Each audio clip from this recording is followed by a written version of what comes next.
Rasululloh sallallohu alayhi vasallam aytadilar, qiyomatda birinchi bo'lib men tirilaman. Keyin Abu Bakr tiriladi. Keyin Umar tiriladi. Keyin ahli Baqiya tiriladi. Keyin ahli Madina tiriladi. Undan keyin ahli Makka tiriladi. Undan keyin ma bayna Makka va Madina, Makka va Madina orasidagi haram ahli tiriladi. Undan keyin butun olam tiriladi. Azizlar, birinchi bo'lib shu shaharda yashagan, Madinada vafot etgan, Madinada dafn bo'lgan ashob tiriladi.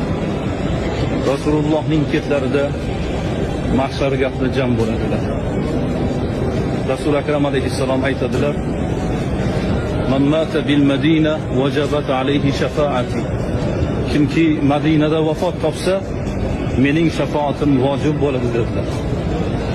Alloh taolo shu Madinada dafn bo'lgan, Madinada yashagan, Rasulullohga hamzamon bo'lgan, jon fido bo'lgan ulug' ashob onalarimiz, ahli Baqiyada 10 mingdan oshiq sahobiylar yotibdi. Alloh taolo hammalarini rahmat aylasin. Inshaalloh bu yerga qadamlarimiz yetdi. Zurriyotlarimizni, ota-onalarimizni, birodarlarimizni, barchalarning qadamlari bu muhabbat shahriga yetishligini nasib aylasin. Vassalomu alaykum va rahmatullohi va barakatuh.